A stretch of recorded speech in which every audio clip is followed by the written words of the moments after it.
प्यारे बच्चों, आज हम पढ़ने जा रहे हैं अगला अध्याय।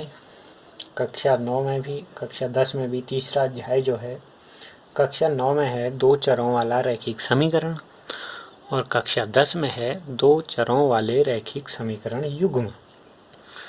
तो सेम चीज़ है, कक्षा 10 में युग्म के बारे में है, बाकी कक्षा 9 में 2 चरों वाला रैखिक समीकरण क्या होता है उसके बारे में है। पहले हम देखते हैं 2 चरों वाले रैखिक समीकरण के बारे में।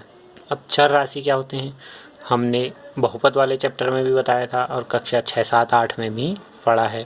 वे राशियाँ जिनका मान विभिन्न परिस्थितियों में बदलते जाता है, यानी कि हर परिस्थिति के हिसाब से अलग अलग जिनका मान प्राप्त होता है, उनको हम चर राशियाँ कहते हैं। इनको प्रायः x, y, z ऐसे प्रदर्शित किया जाता है। समीकरण क्या होते हैं? 2 चर। फिर आया रैखिक का क्या मतलब होता है? बहुपद वाले चैप्टर में हमने पढ़ा था, रैखिक बहुपद पढ़ा था। रैखिक बहुपद क्या था? ऐसा बहुपद जिसकी घात 1 हो, यानी कि यहाँ पर भी क्या होगा, x और y के रूप में होंगे, यानी कि x की घात 2, x की घात 3, ऐसा कुछ नहीं होगा, घात 1 के रूप में होंगे। समीकरण मतलब क्या होता है? प्रतीकों की सहायता से व्यक्त कथन जो दो वस्तुओं की समानता या तुल्यता को दिखाता है। यानी कि ऐसा कथन जैसे मैंने लिख दिया, मैंने 2x + 3 = 8 लिख दिया। यहाँ पर LHS है, RHS है, और ये LHS और RHS की समानता को दिखा रहा है, यानी कि तुल्यता को। इक्वेशन कहते हैं, इक्वलिटी का साइन जिसमें होता है वो कहलाता है समीकरण। अब समीकरण का हल क्या हुआ? हल मतलब चर राशि का वह मान जिसके लिए दोनों पक्ष बराबर हों। जैसे इसका हल निकालना, यानी कि x का वह मान जिसके लिए दोनों पक्ष बराबर आए। हल कैसे निकालते थे यहाँ पर देख लेते हैं। हल करने के लिए हम इसमें x का मान निकाल देते हैं सीधे सीधे। तो इसको हल करेंगे तो 2x बराबर आ जाएगा 8 में से 3 घटाया 5, x बराबर आ गया, यानी कि x बराबर आ जाएगा हमारा 5/2। x की जगह 5/2 रखें तो दोनों साइड हमको बराबर प्राप्त हो रहे होंगे। 2 × 5/2 धन 3 बराबर 8 आ रहा है, नहीं आ रहा है, इससे कटा 5 3 8, यानी कि LHS बराबर RHS। यानी कि चर राशि का वह मान जिसके लिए LHS और RHS दोनों पक्ष का मान बराबर आए वो कहलाता है हमारा समीकरण का हल कहलाता है। 2 चरों वाले रैखिक समीकरण क्या है? 2 चरों वाले मतलब चर राशियाँ होंगी 2, रैखिक मतलब घात होगी 1, समीकरण मतलब समता का निशान होगा। जैसे मैं लिख दे रहा हूँ 4x + -3y - 5 = 0। ये मैंने एक समीकरण लिख दिया। अब क्या यह जो दो चरों वाला रैखिक समीकरण होता है उसका जो रूप होता है, मानक रूप, वो ax + by + c = 0 रूप का होता है। यहाँ पर देखें तो a = 4 है, b = -3 है, c = -5 है। ये तो हो गया 2 चरों वाला रैखिक समीकरण। क्या होता है? 2 चर हैं x और y, रैखिक, घात 1 है और समीकरण है। अब 2 चर वाले रैखिक समीकरण जो है उसका हल कैसे करते हैं, कैसे ज्ञात करते हैं? यानी कि हल मतलब हुआ चर राशि का वह मान जिसके लिए LHS और RHS बराबर आए, यानी कि x और y के ऐसे मान। जैसे माना मैं रखता हूँ x बराबर रखा 2, y बराबर 1 रखा, तो क्या दोनों पक्ष बराबर आ रहे? 4 × 2 - 3 × 1 - 5, इसको हल करा 4 दूना 8, ऋण 3 × 3 और 5 8, यानी कि 8 × 8 = 0।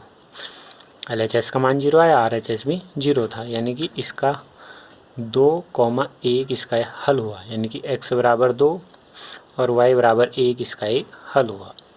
ऐसे ही यदि मैं रखूँ x बराबर 5, y बराबर 5 रख रहा हूँ,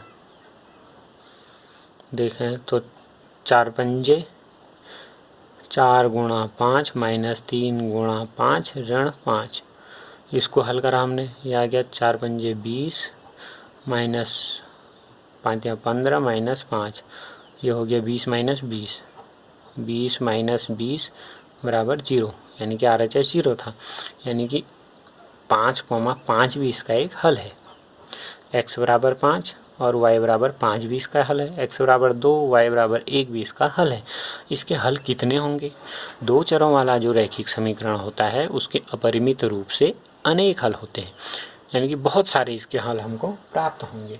यदि हम हल को ज्ञात करें ग्राफी विधि से तो कैसे ज्ञात करते हैं? आलेखी विधि से। ये सब हमने हमारा कक्षा 9th के सिलेबस का है, हमको अभी भी देखने की ज़रूरत है। 10th वालों के हिसाब से भी महत्वपूर्ण है। बेसिक एक बार कॉन्सेप्ट का रिवीजन हो जाएगा। जैसे मैंने कहा था समीकरण था हमारे पास 4x माइनस 3y माइनस 5 बराबर 0, इस टाइप से। तो अब हमने इसका जब आलेखी निरूपण करते हैं तो हम इसका आलेखी निरूपण कैसे करते थे?